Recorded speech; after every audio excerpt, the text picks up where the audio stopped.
Hai, bertemu lagi di channel Karasu Edukasi. Hari ini kita akan belajar tentang pengertian dan syarat kalimat efektif. Untuk kalian yang belum pernah mendengar apa itu kalimat efektif, nanti kalian simak ya. Apa itu kalimat efektif? Kalimat efektif adalah kalimat yang secara tepat dapat mewakili gagasan atau perasaan pembicara atau penulis. Jadi untuk mengetahui kalimat efektif ini yang seperti apa, nanti kita bahas bersama. Ada 5 syarat kalimat efektif. Yang pertama, struktur lengkap. Yang kedua, hemat. Yang ketiga, logis. Yang keempat, cermat. Dan yang kelima, sejajar. Saya akan membahas satu persatu mengenai syarat kalimat efektif. Kita mulai dari syarat yang pertama, yakni kelengkapan struktur. Yaitu kalimatnya memiliki subjek dan predikat yang jelas. Dalam hal ini, yang kita ketahui bahwa kalimat itu minimal terdiri dari subjek dan predikat. Apabila salah satu dari subjek atau predikatnya tidak ada, kalimat tersebut bisa dikatakan kalimat tidak efektif. Nah, kita lihat contoh kesalahan berikut ini. Bagi pendaftar harus memperlihatkan kartu vaksin.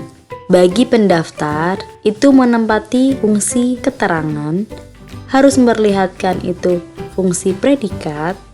Kartu vaksin memiliki fungsi objek. Di sini tidak ada subjek. Jadi kalimat ini tidak termasuk kalimat efektif. Alasannya kenapa bagi pendaftar tidak menempati fungsi subjek? Karena didahului dengan preposisi, yakni kata bagi. Jadi kalian bisa ingat-ingat ya, kalau subjek itu tidak didahului dengan preposisi. Kalau didahului dengan preposisi, nanti fungsinya akan berubah menjadi keterangan. Syarat berikutnya, yakni hemat.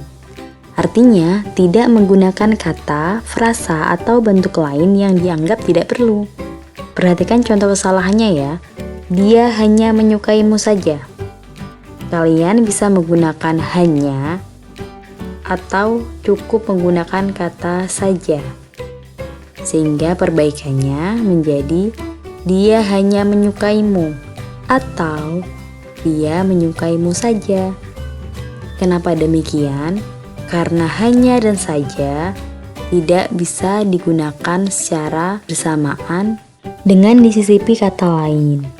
Hanya dan saja ini menyatakan makna yang berlebihan sehingga kalian bisa menggunakan salah satunya.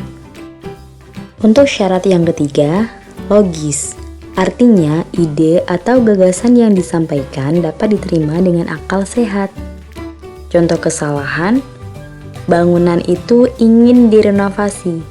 Bentuk kesalahannya itu adalah pada kata ingin. Bangunan itu tidak memiliki keinginan. Seharusnya yang memiliki keinginan adalah manusia. Itu artinya kalimat ini menjadi tidak logis dan menjadi kalimat yang tidak efektif. Seperti itu. Syarat selanjutnya yakni cermat. Artinya tidak memiliki penafsiran ganda atau ambigu. Jadi untuk kalimat-kalimat yang memiliki penafsiran lebih dari satu, itu termasuk kalimat yang tidak efektif. Contoh kesalahannya sebagai berikut. Di rumah nenek saya tidur.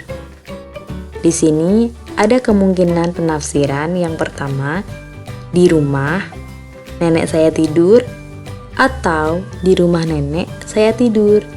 Nah, yang pertama maknanya itu yang tidur adalah nenek. Yang kedua, yang tidur adalah saya. Begitu ya. Jadi seharusnya diimbuhi dengan tanda koma sehingga maknanya lebih jelas dan tidak menimbulkan penafsiran lebih dari satu. Untuk syarat yang terakhir adalah sejajar. Artinya ada kesamaan bentuk yang digunakan dalam kalimat. Contoh kesalahannya, perhatikan ya. Mencegah lebih baik daripada pengobatan. Kalimat ini termasuk kalimat yang tidak efektif karena tidak menggunakan bentuk yang sejajar. Mencegah itu adalah bentuk kata kerja, sedangkan pengobatan adalah bentuk dari nomina.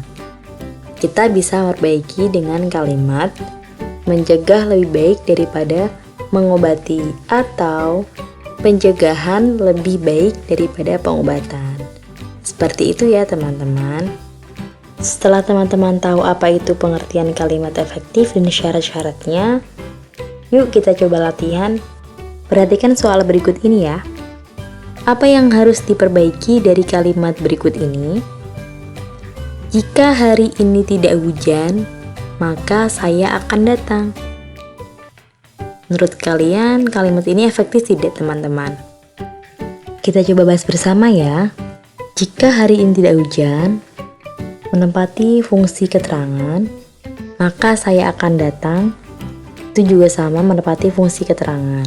Perbaikannya adalah dengan membuang kata maka, karena tidak ada hubungan persyaratan pada kalimat tersebut. Setelah diperbaiki, fungsinya akan berubah menjadi keterangan, subjek, predikat. Jika hari ini tidak hujan sebagai keterangan, saya sebagai subjek akan datang sebagai predikat. Sekarang teman-teman lebih mengerti ya tentang kalimat efektif dan syaratnya. Semoga bermanfaat buat kita semua. Dukung terus channel Karasua Edukasi dengan subscribe, like, dan komen. Jangan lupa share juga ya. Add juga Facebook dan follow Instagram kami di Karasua Edukasi. Terima kasih. Saya pamit undur diri dulu ya teman-teman. Sampai jumpa di video selanjutnya.